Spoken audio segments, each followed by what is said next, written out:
정보가 있는 시사 토크쇼 장윤선의 팟짱.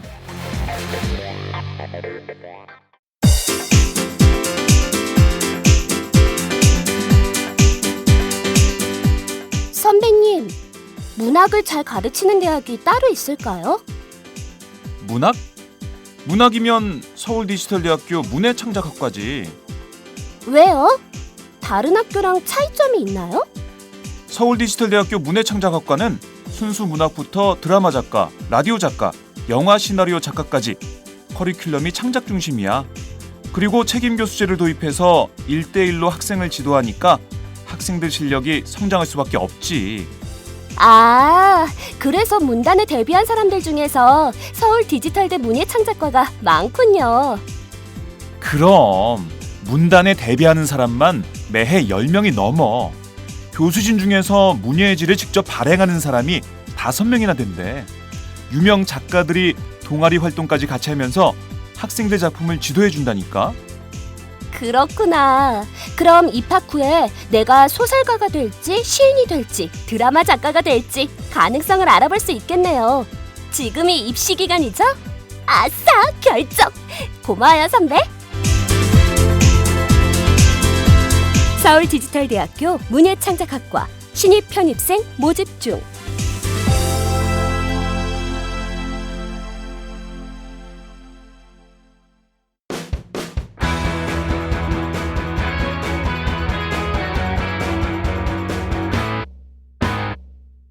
색깔 있는 인터뷰. 안녕하세요, 박정호입니다. 색깔 있는 인터뷰 시간입니다. 선거구 획정 문제가 아직까지 해결되지 못하고 있는데요. 어제 국회에서 열린 새누리당과 새정치민주연합의 2+2 회동에서도 합의가 되지 않았습니다.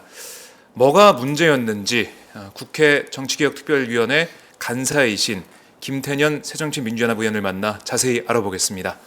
안녕하세요, 의원님. 예, 김태년입니다. 네.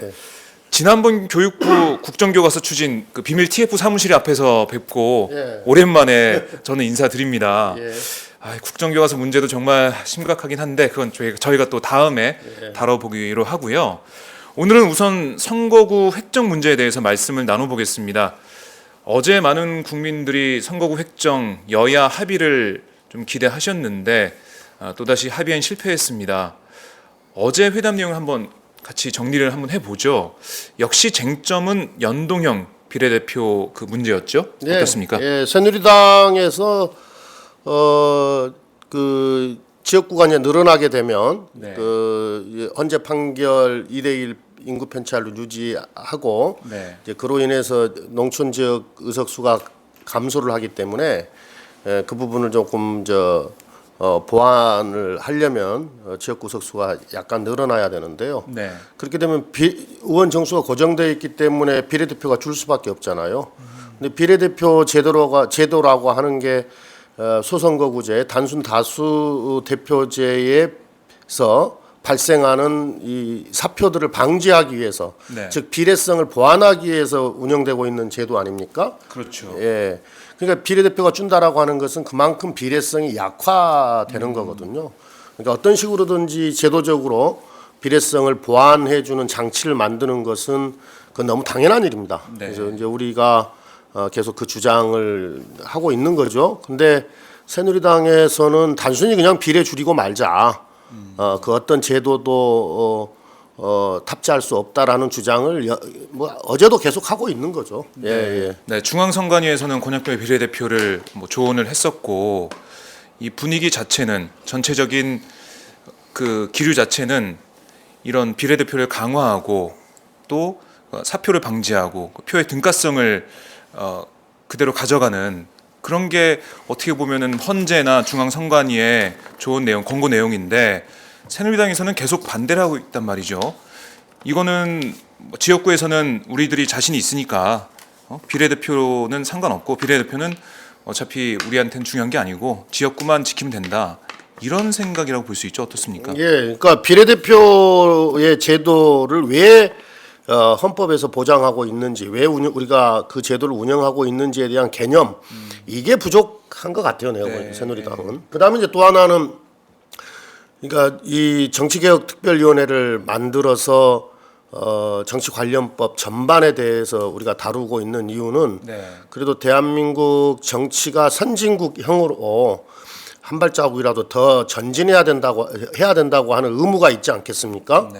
근데 그런 제도 개선에는 새누리당이 관심이 없고, 오로지 자당에 유리하냐 불리하냐, 그러니까 당리당략에만 관심이 있는 것 같아요. 그러니까는 예를 들어서 연동형을 도입했을 경우에 그 과반이 무너질 것 같다고 하는 그런 두려움. 실제로 이병석 중재안을 가지고 19대 총선에 넣어서 시뮬레이션을 해보면 그렇지 않거든요.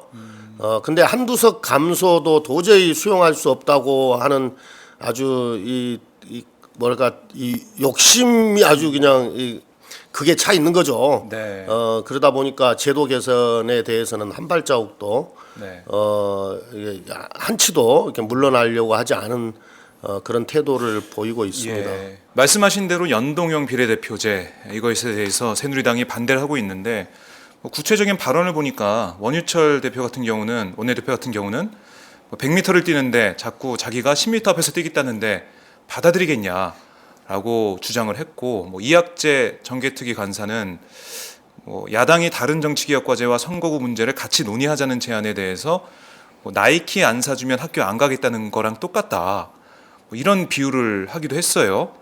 그러니까 절대 연동형 비례대표는 받을 수 없다, 이런 얘기인데, 정치라고 하면 우리가 그 청취자분들도 마찬가지겠지만, 정치라고 하면 타협과 협의, 대화를 하면서 풀어나가는 건데, 이렇게 새누리당이 나오면 정치 자체가 안 되는 거 아닌가요? 방금 원유철 그 대표와 이학재 간사의 발언을 소개를 하셨는데요. 어불성설입니다. 이미 새누리당이 10m, 20m 앞에서 뛰고 있는 거예요. 지금 현행 제도가. 그러니까 소선거구제 말씀하시는 거죠? 지금 현재의 소선거구제와 그 병립형 비례대표제가 그런 거죠. 그러니까 정당이 받은 득표율만큼 의석수를 차지하는 게 그게 정상이잖아요. 그게 공정한 거잖아요. 그런데 40%대 초반에 득표를 하고 과반의 의석을 가져간단 말이죠. 이게 부당 이익을 취하고 있는 거거든요. 이미. 그러니까는 본인들이 지금 이미 10m, 20m, 30m를 앞서서 출발 를 하고 있는 건데, 그걸 지금 우리들 주장이 10m, 20m에서 뛰는 격이다, 이렇게 이야기를 하면 그건 정반대로 지금 이야기를 하고 있는 것이고요.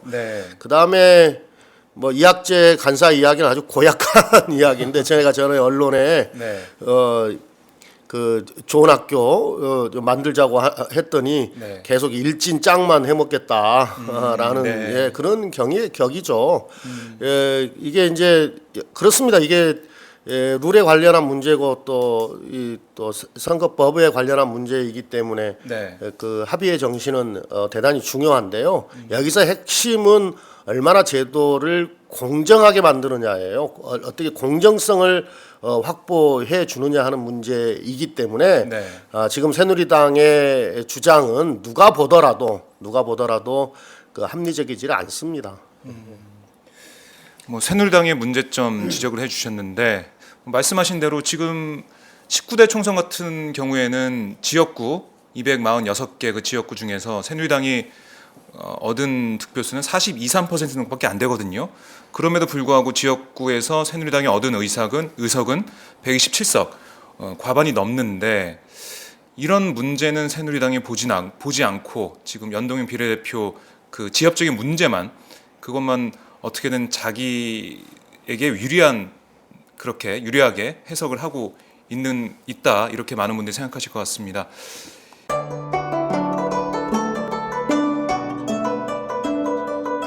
안녕하십니까. 저는 정도전을 15년 전에 최초로 소설로 썼던 작가 임종일입니다. 사실 정도전을 소설로 쓰는 데만 10년이 걸렸는데 그 시절 무명의 고달픈 심신을 양꼬치와 고량주로 달래주었던 풍무 양꼬치. 풍무 양꼬치는 월드컵 4강의 기쁨도 나라골 우습게 돌아가고 분통이 터질 때도 늘 함께했던 안식처이자 사랑방이었습니다. 진짜 정의파인 주인장은 세상을 뒤집어푼 남자 정도전을 누구보다 먼저 알아보았고 그래서 제 소설 정도전은 역사의 곡이 없습니다.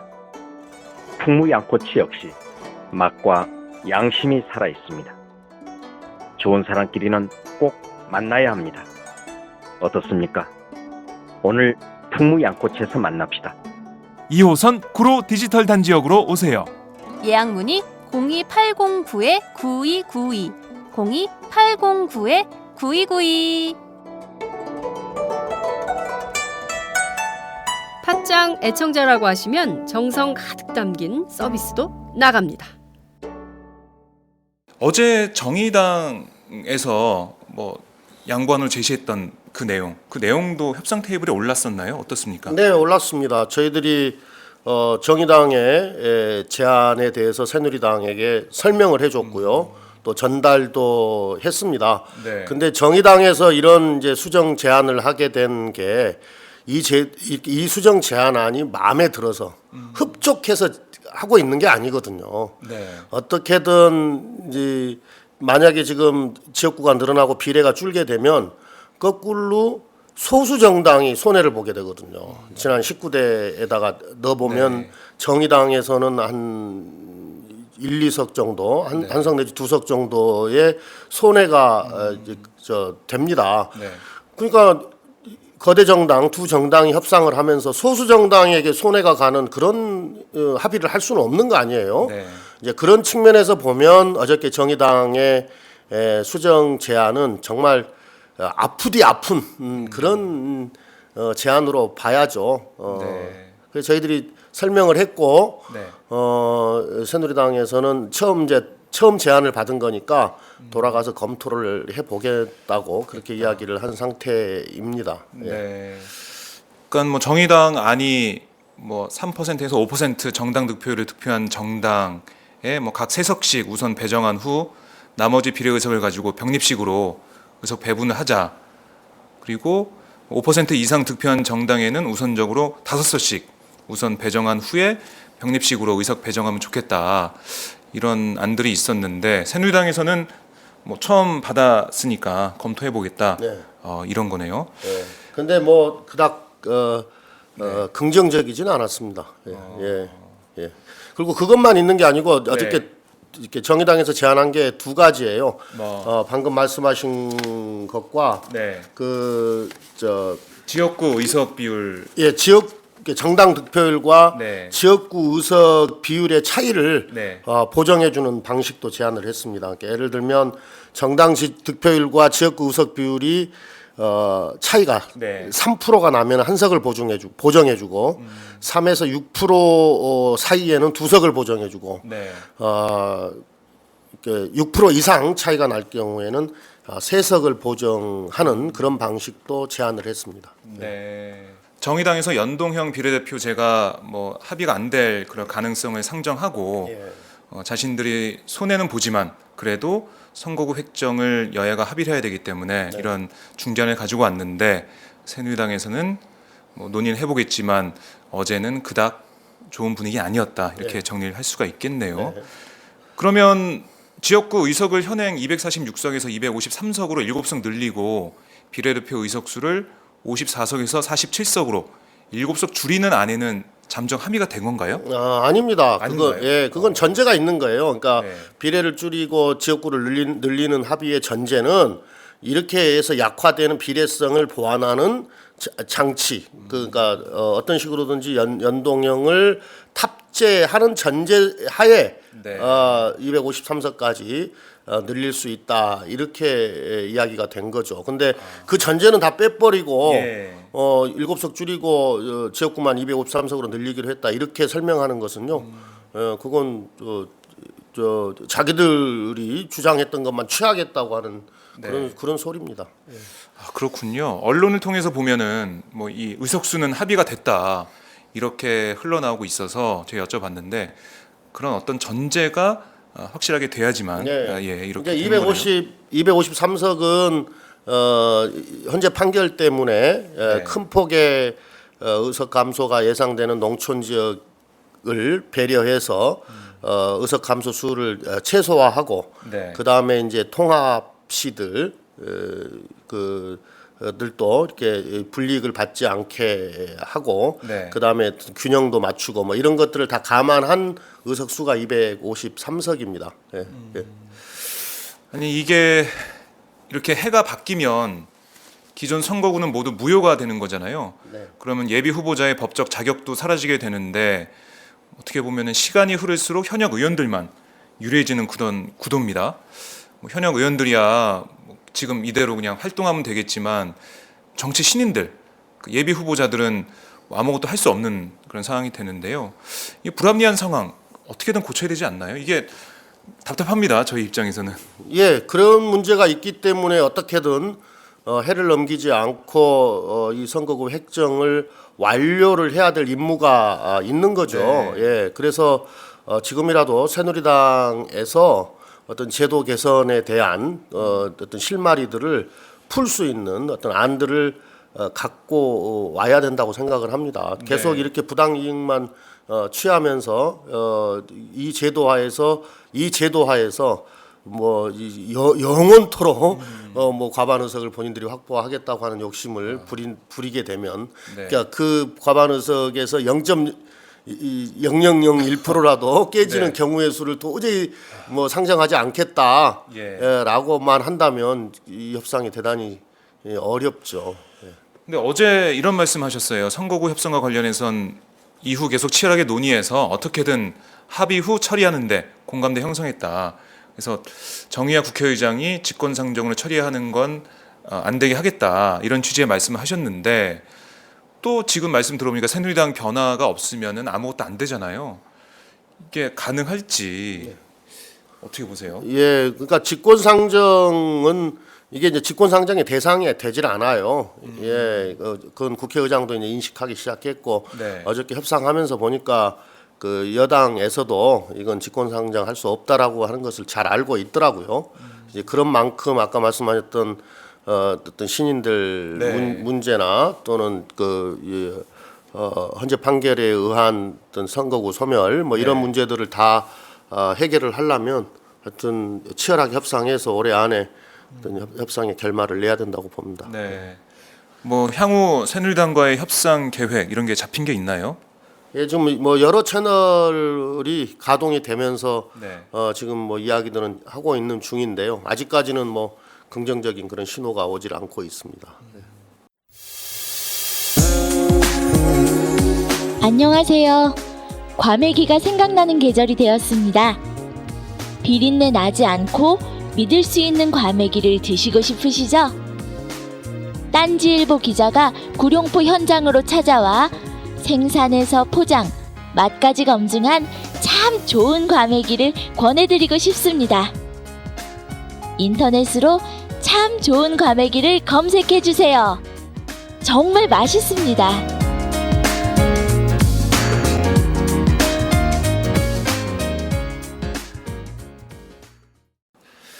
그리고 또 한 가지 관심을 끌고 있는 게 만 18세까지 선거 연령을 인하하는 제도입니다. 이 제도에 대한 논의는 좀 어떻게 되고 있습니까? 예, 그것도 우리가 일관되게 주장을 하고 있는 건데 이게 비단 지금 뭐 우리만의 주장이 아니고 이미 국가기관인 국민권익위원회에서도 권고를 했던 사항이고요. 네. 또 국회의장 직속의 선거제도 개선 자문기구에서도 18세로 인하하는 게 맞다 이렇게 권고를 한 내용이에요. 네. 이게 이제 이럴 수밖에 없는 게 전 세계의 OECD 국가 중에 폴란드를 제외하고 모든 나라가 다 선거 연령이 18세입니다. 가까운 일본도 지난 6월달에 18세로 선거 연령을 인하를 했습니다. 네. 근데 일본은 우리랑 초등학교 입학 연령이나 학제가 다 똑같거든요. 그렇죠. 예. 예. 그리고 일본마저도 한 건데 우리나라만 하지 않는다는 것은 계속해서 우리가 후진국형 그 선거제도를 가지고 있겠다 이런 이야기의 다름 아니고요. 네. 이게 이제 참정권은 국민 기본권 아닙니까? 그러니까 이 참정권을 확대한다라고 하는 것은 국민 기본권을 신장한다라고 하는 측면에서 봤을 때 헌법 정신에 매우 부합하는 네. 그런 내용이고요.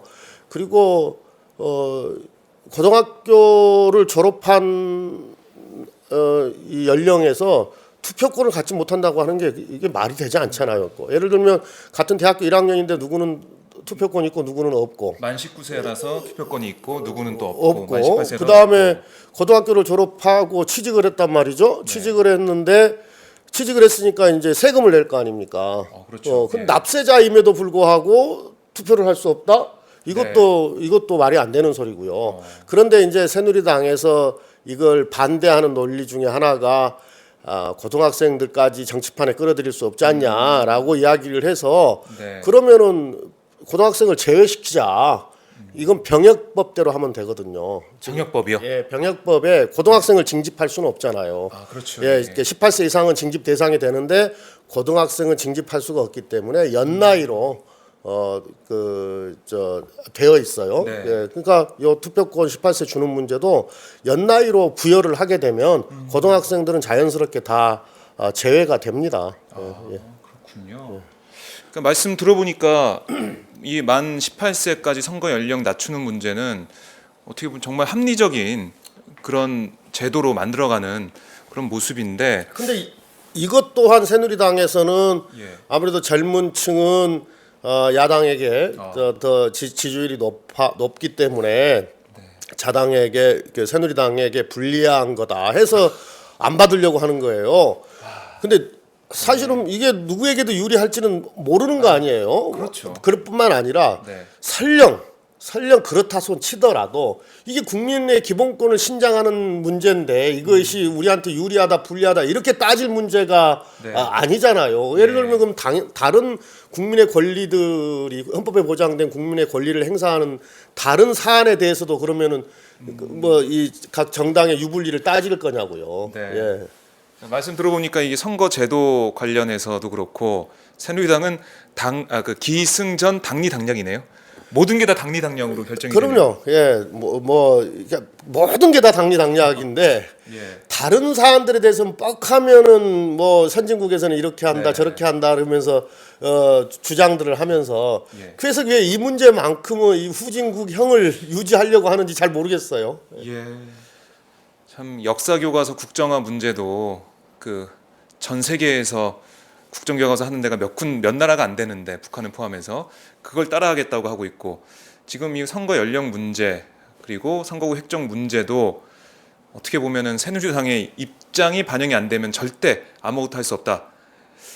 이렇게 나오고 있는 모습 너무 답답합니다. 근데 김무성 대표는 이런 얘기를 하더라고요. 그러니까 선거 연령 하향 조정과 관련해서 뭐 할 수는 있다. 뭐 그런 입장을 내놓으면서 기업 활력 제고법 그리고 서비스 산업발전 기본법, 테러 방지법, 북한 인권법은 연말 내 통과시켜야 한다는 걸 전제로 해서 논의를 했다. 이렇게 얘기하고 있습니다. 그러니까 이른바 쟁점 법안이 통과돼야지만 선거 연령 관련해서 받을 수 있다. 이런 건데요. 어떻게 보세요? 저는 지금 제가 국회 17대 때 들어와서 네. 4년 하고 지금 또 19대 4년째 하는데요. 저는 올해 처음 봤어요. 여당에서 예산하고 법안을 연계한다든지 예. 또는 뭐 다른 사안을 연계해 가지고 뭐 딜을 하려고 한다든지 이런 경우는 제가 지금 처음 보고 있는 건데요.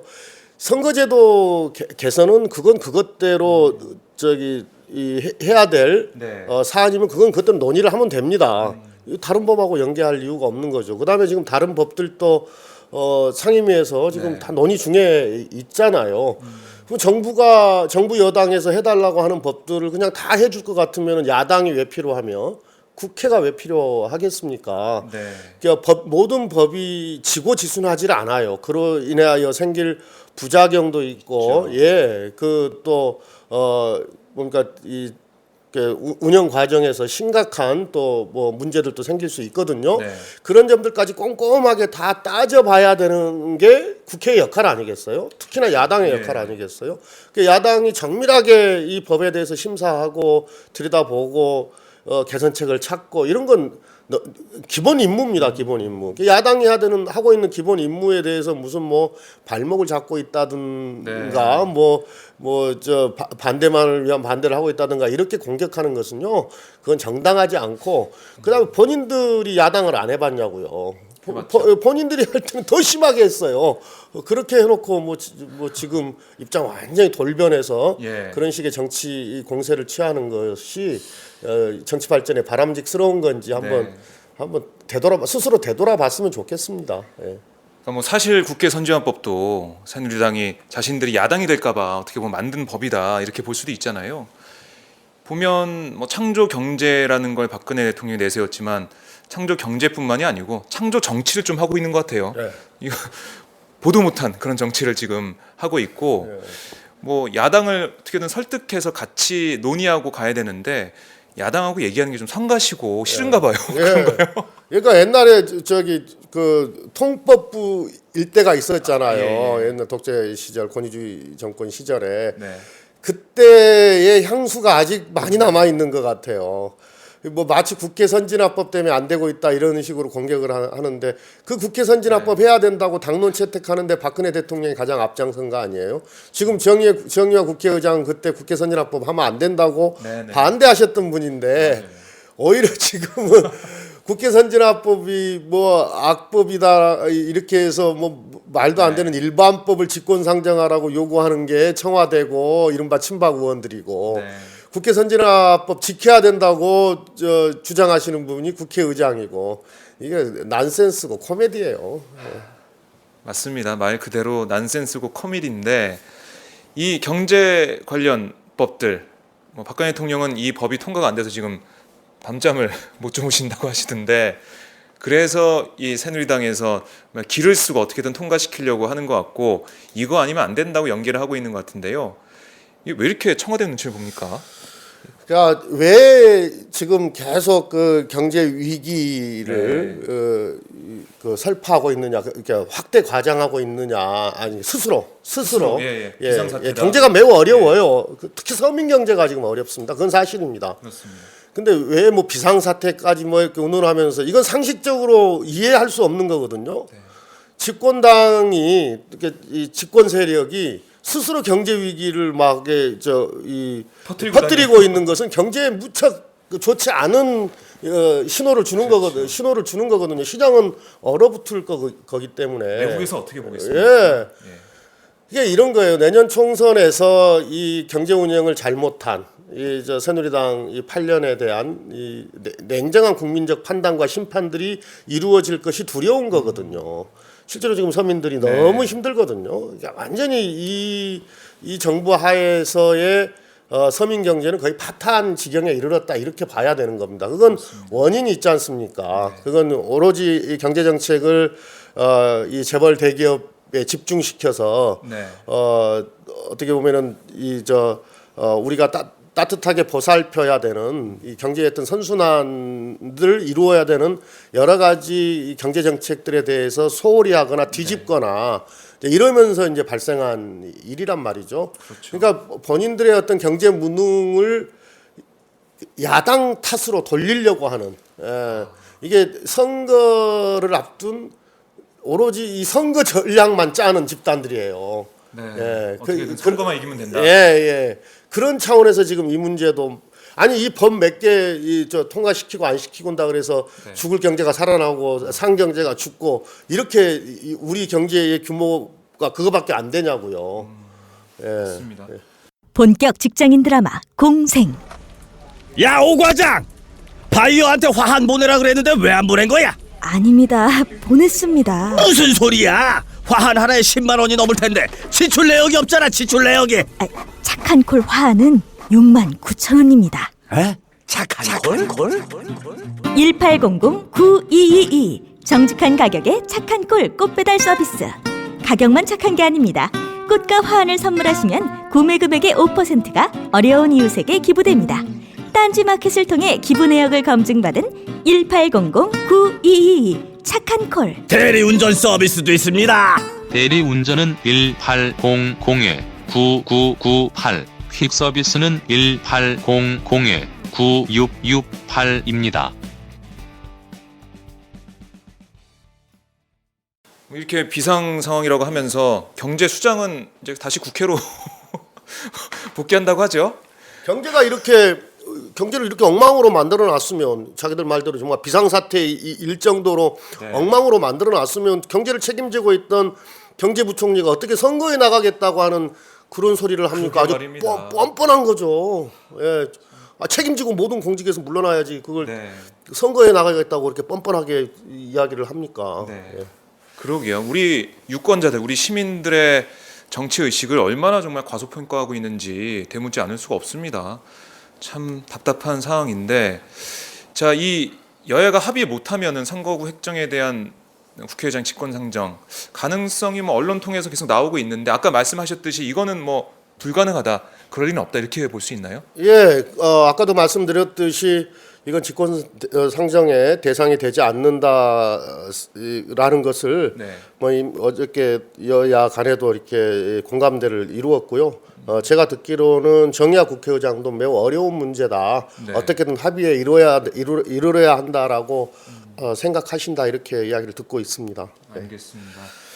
그리고 또 하나 짚고 넘어가고 싶은 게, 그러니까 새누리당 지도부는 뭐 어제 기자들 만나서 쟁점 법안 처리 이게 뭐 잘 돼가고 있다, 접근이 상당히 이루어졌다, 이렇게 브리핑을 했는데 야당 입장에서는 수긍하시나요? 어떻습니까?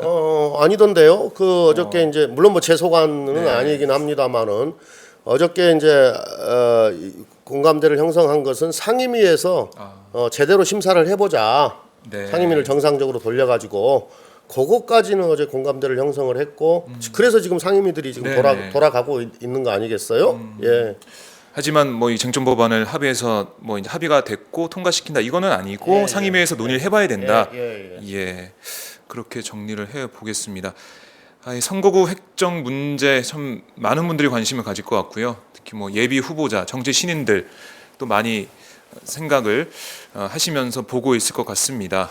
하지만 새누리당에서는 어떻게든 단 0.0001%도 손해 보지 않고 이 획정을 끝내려고 계속 야당의 그 중재안 이런 것들을 받아들이지 않고 있는데, 저희가 좀 더 계속 지켜보도록 하고요.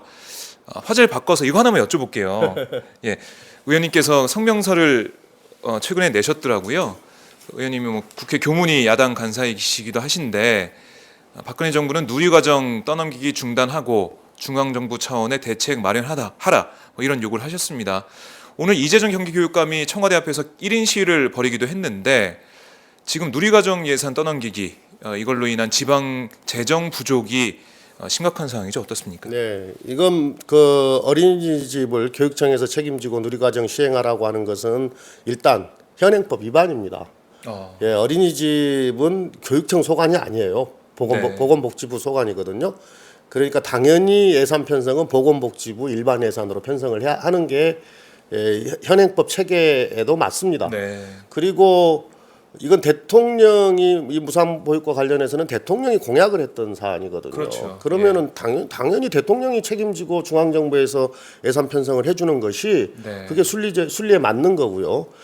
그런데 이제 문제는 뭐냐면 교육청에 이 어린이집 누리과정까지 시행할 수 있는 예산 규모가 되느냐, 현실적으로 이게 안 되는 거거든요. 네. 이게 작년에도 그 대란이 예산 부족 때문에 지방채를 발행해서 네. 한 거 아닙니까? 겨우겨우 예. 지금 그 시도교육청 지방 이 교육체가 네. 그러니까 이 부채가 2012년에 2조 정도 됐었는데 예. 이 누리과정을 거치면서 2015년에는 11조 가까이 폭증을 11조요? 예, 폭증을 했어요. 예. 그다음 경기교육청 같은 경우에는 이게 우리 현행 규정에 부채가 40%를 넘지 못하도록 되어 있는데 이미 40%를 넘어가지고 더 빚을 낼 수도 없게 되어 있습니다. 네. 그런데 이 재정 대책을 세우지 않고 오로지 지방교육청에서 다 책임지고 해라라고 막 찍어 누르니까 지금 지방교육청들은 우리가 도저히 이거 할 수가 없다 이렇게 하고 있는 거고, 아까 말씀하셨듯이 이제 이재정 교육감은 청와대 앞에서 1인 시위도 하고 있는 거죠. 이게 2011년도에 이제 그 중기 지방 재정 계획이라는 걸 세우는데, 그때 당시 그 이 교육청의 이 지방 교육재정 교부금을 정부가 얼마로 예상을 했냐면 2015년도에 한 49조 5천억쯤 될 거다. 이렇게 예측을 했어요. 그런데 실제로는 39조 5천억밖에 안 된 겁니다.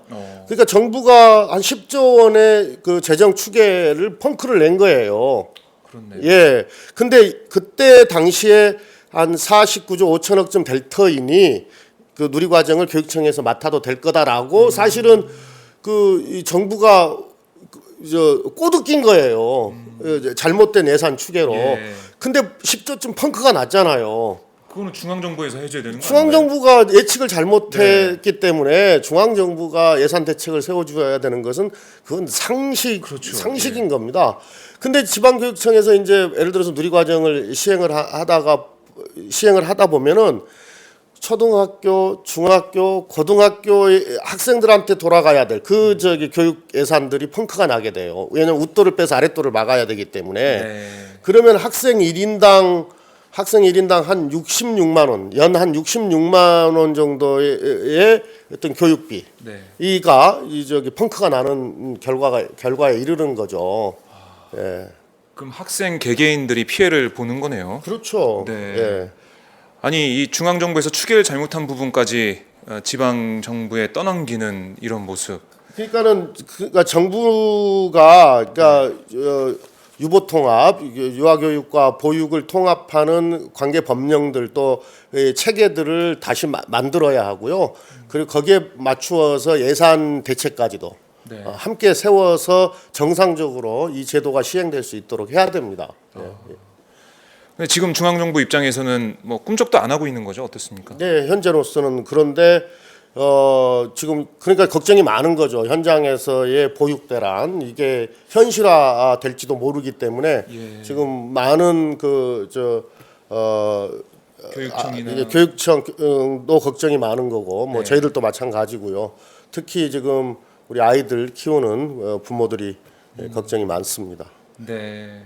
잠을 못 자야 된다면 이런 문제 때문에 잠을 못 자야 되는 거예요. 예. 맞습니다. 우리 아이들의 교육 이게 지금 파탄날 지경인데 글쎄요, 새누리당 그리고 뭐 청와대 이쪽에서는 뭐 진실한 사람을 계속 찾아다니는 것 같아요.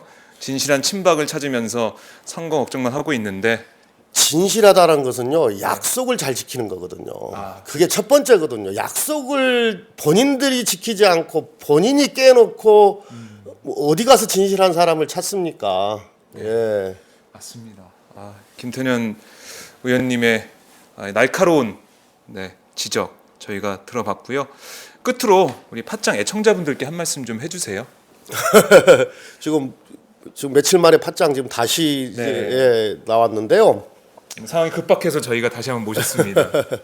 예, 이제 그러니까 시시비비를 조금 가려 주셨으면 좋겠어요. 예를 들면 선거구 획정이 지금 제 시간 안에 제때 이루어지지 않고 있는 이유가 뭔지에 대해서 좀 명확하게 구분을 해서 짚어 주셔야 그 과도하게 욕심을 부리고 있는 세력들한테 압력이 되는 거 아니겠어요? 단순히 날짜가 이렇게 지켜지지 않았다고 해서 막 양비론으로만 공격을 해버리면 사실 좀 이 문제를 제대로 풀기가 어렵게 됩니다. 이건 언론에도 부탁을 드리는 거고요. 예, 모든 정책들에 대한 어떤 시시비비를 조금 가려주셨으면 좋겠습니다. 알겠습니다. 예, 말씀 잘 들었습니다. 네, 지금까지 김태년 새정치민주연합 의원과 함께했습니다. 대한민국은 왜 되찾고 싶었던 나라에서 떠나고 싶은 나라가 된 것일까? 대한민국은 왜 헬조선이란 말이 유행하는 나라가 된 걸까? 대한민국은 왜 국정교과서 체제로 퇴행하고 있는 것일까? 한국 현대사의 진실과 화해를 위해 노력해온 비판적 사회학자 김동춘 교수의 새 저서 대한민국은 왜에서 그 답을 찾아보십시오. 국정교과서에는 나오지 않는 진짜 한국 현대사. 대한민국은 왜? 사계절 출판사.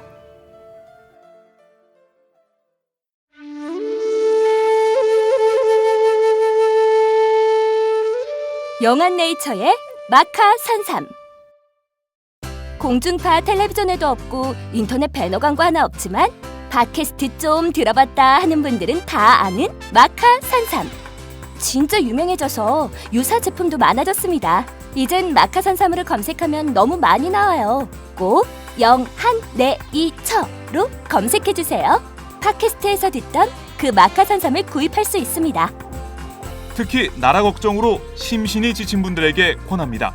몸에 정말 좋습니다. 내 몸도 나라도 살릴 힘이 납니다. 페루의 마카와 우리나라 산삼, 몸에 좋은 11가지 원료를 모두 하나로 만든 마카 산삼. 마카 녹용과 마카 소아 청소년도 있습니다. 1일 2회 공복에 따뜻한 물과 함께 드세요. 영한네이처 마카 산삼. 네, 저도 팟짱 녹음하기 전에 마카산삼을 꼭 챙겨 먹고 있습니다. 본격 직장인 드라마 공생 대리운전 편. 부장님, 가볍게 한잔 하시죠. 나 차 가져왔는데. 아예 착한 콜 대리운전이 있잖아요. 부를 때마다 500원이 기부되는 착한 콜. 딴지가 기부 내역을 검증한 착한 콜 1800-9998. 대리운전도 믿고 맡기세요. 꽃배달은 1800-9222. 퀵서비스는 1800-9668로 착한 콜 하실 수 있습니다. 꽃배달은 1800-9222. 퀵서비스는 1800-9668입니다.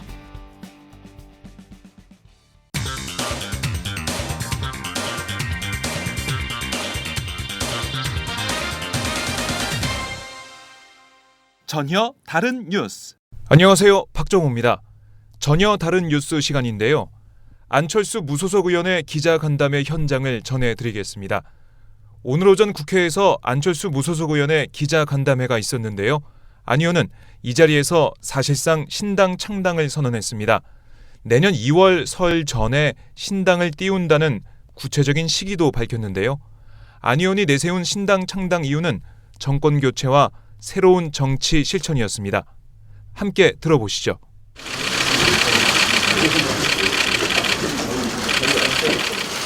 저는 국민 여러분께 또 새정치민주연합 당원 여러분과 지지자들께 큰 마음의 빚을 졌습니다.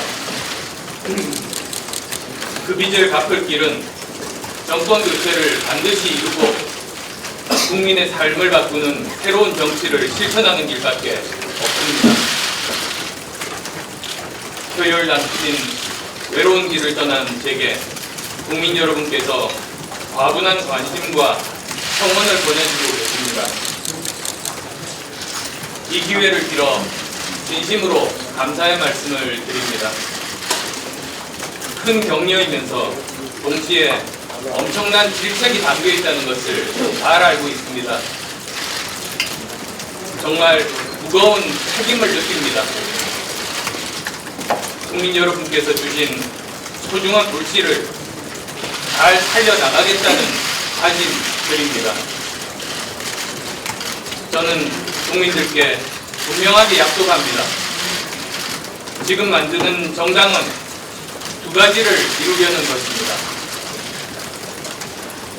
첫째, 반드시 정권 교체를 하겠습니다. 이명박 정권은 국민 성공시대를 약속했습니다. 박근혜 정권은 국민 행복시대를 약속했습니다. 약속 지켰습니까? 대기업과 부자는 좀 더 성공하고 좀 더 행복해졌지만 대부분의 보통 사람들은 지난 두 정권에서 더 힘들어졌습니다. 모든 지역, 모든 세대, 대부분의 계층이 다 어려워졌습니다. 저와 신당은 삶이 힘겨운 보통 사람들을 위해 싸울 것입니다. 저와 신당은 불공정한 세상에 분노하는 젊은 세대를 위해 싸울 것입니다. 저와 신당은 세금 내는 사람들이 억울하고 분노하게 만들지 않는 나라를 만들기 위해 싸울 것입니다. 반드시 정권을 교체하겠습니다. 둘째는 국민이 원하는 정권 교체를 하겠습니다. 대한민국의 미래를 위한 정권 교체여야 합니다. 정치를 바꿀 수 있는 정권 교체여야 합니다. 대한민국 최고의 인재들이 모두 참여하는 정권 교체여야 합니다. 생각이 다른 사람도 대한민국을 위해 머리를 맞대는 정권 교체여야 합니다. 문제만 말하는 것이 아니라 해결책을 내놓는, 문제를 풀어가는 정권 교체여야 합니다.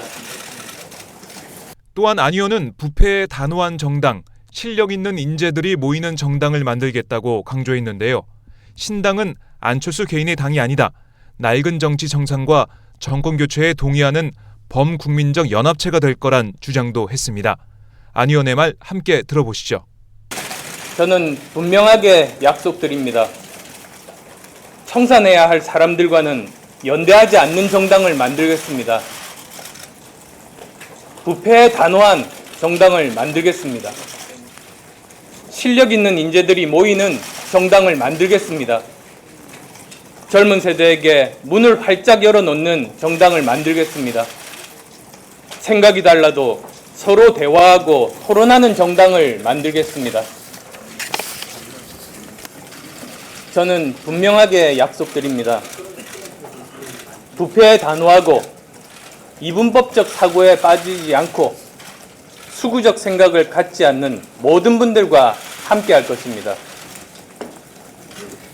신당은 안철수 개인의 당이 아닙니다. 낡은 정치 청산과 정권 교체에 동의하는 범국민적 연합체가 될 것입니다. 과거에 머물러 있는 정당이 아니라 미래의 희망을 만드는 정당을 만들겠습니다. 기득권을 버리고 혁신하고 또 혁신하는 혁신정당을 만들겠습니다. 분열이 아니라 통합하는 정당을 만들겠습니다. 이 미래정당, 국민정당, 통합정당 건설에 용감하게 모두 나서 주시기를 간곡하게 부탁드립니다. 행동하지 않으면 세상은 변하지 않습니다. 힘을 보여줄 때입니다. 어제도 참았고 오늘도 참고 있지만 내일도 참을 수는 없습니다. 우리 부모님도 참고 살아오셨고 우리도 참고 살아왔지만 우리 아이들에게는 더 좋은 나라, 더 좋은 정치를 물려줘야 합니다. 지금이 바로 그 시간입니다. 국민의 결심과 행동이 필요합니다. 낡은 생각, 낡은 리더십, 낡은 제도를 뜯어고치는 새 정치의 역사적 장정에 국민들께서 힘을 모아주시기를 기대합니다. 다음으로 구체적인 사안들 말씀을 드리겠습니다. 아마도 예상되는 질문이어서 먼저 답을 드리는 것이 효율적으로 진행할 수 있을 것 같아서입니다. 우선 신당 추진 일정입니다. 내년 초에 창당준비위원회를 발족하고 아마도 상황에 따라서 차이가 날 수는 있겠습니다만 가급적이면 2월 설 전에 신당의 구체적인 모습을 국민 여러분께 보여드릴 계획입니다. 다소 시간이 촉박한 측면이 없지 않습니다만 정치의 예측 가능성과 새 정치의 희망을 국민들께 제시하는 것이 중요하다고 생각합니다. 그리고 신당 추진을 위해서 이번 주부터 창당 실무 준비단을 가동할 계획입니다. 실무 준비단 책임은 이태규 현 내일의 부소장에게 맡기고 곧 준비 사무실 확보 및 실무 인력을 배치할 계획입니다. 다음으로 신당 참여 인사에 대한 말씀을 드리겠습니다. 당 내외에서 제게 또는 여기 계신 의원분들께 연락 주시는 분들도 계시고 또 제가 연락 드려야 할 분도 계시다는 점만 말씀을 드리겠습니다. 참여 여부에 대해서는 확정이 되면 말씀드리도록 하겠습니다만 서두르지 않고 시간을 가지고 차근차근 추진해 나가겠다는 입장이라는 점 말씀드립니다. 그 다음 새정치민주연합과 연대에 대해서는 생각하지 않고 있습니다. 이미 국민들께서 낡은 정치를 바꿔달라고 저희들에게 요구하셨습니다. 저는 혁신을 거부한 세력과의 통합은 전혀 고려하고 있지 않다는 점 다시 한 번 더 말씀드리겠습니다. 현재 호남의 신당 세력들이 계십니다. 그분들과의 연대는 기본적으로 열려 있습니다. 그렇지만 지금 저나 신당에게 주어진 최우선적인 과제는 새로운 시대 요구와 새정치의 비전과 목표를 분명히 하는 것입니다. 협력 문제는 이런 문제들이 어느 정도 해결이 된 후에야 가능할 것으로 생각합니다.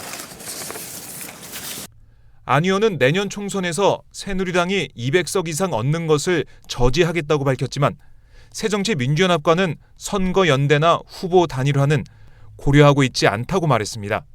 새누리당과 1대1 구도가 되지 않으면 이기기 어려운 선거구도 많은 상황인데요. 안 의원의 신당이 이 불리한 상황을 어떻게 헤쳐나갈까요? 이와 관련해 제가 직접 물어봤습니다. 안 의원의 답변 함께 들어보시죠. 내년 총선 목표라든가 그런 부분 설명을 지금 아직 정당이 창당되기도 전에 거기에 대한 말씀을 드리는 것이 적절하지는 못합니다만 지난번에 말씀드렸듯이 지금 최소한의 마지노선은 개헌 저지선 확보다라는 말씀을 드리고 싶습니다. 새정치민주연합과의 통합은 전혀 고려하고 있지 않다고 하셨는데 내년 총선에서 부분적인 선거 연대나 후보 단일화 그런 것들 전혀 고려하지 않으십니까? 고려하고 있지 않습니다. 의원님, 새정치연합과 연대를 하지 않으면 1대1 구도가 되지 않기 때문에 내년 총선은 어려운 게 아니냐는 얘기가 있는데 어떻게 보십니까? 여기에 대해서는. 지금 여러 여론조사에서도 나타났듯이 새로운 확장의 가능성들을 많이 보이고 있습니다.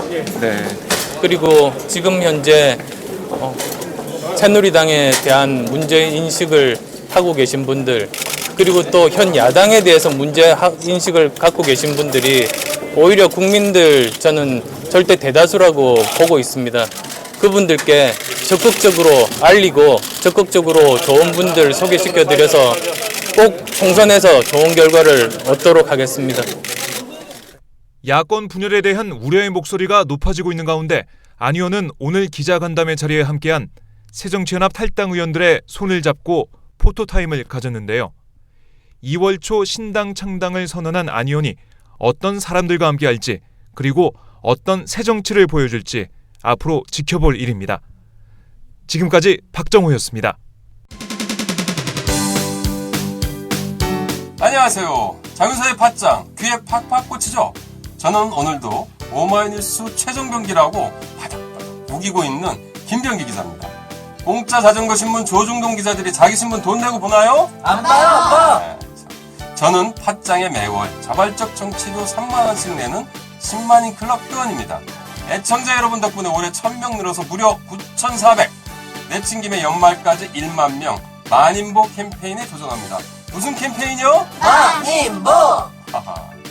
한 명의 마음걸음보다 만 명의 당당한 한 걸음. 올해가 가기 전에 오마이뉴스 10,000번째 주인공이 되어주세요.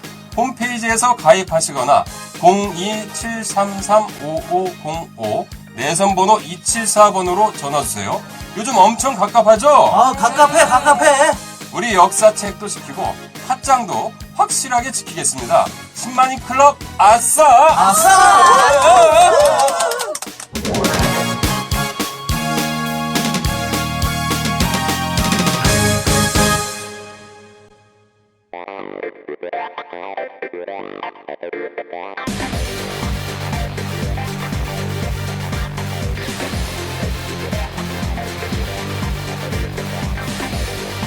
정보가 있는 시사 토크쇼 장윤선의 팟짱.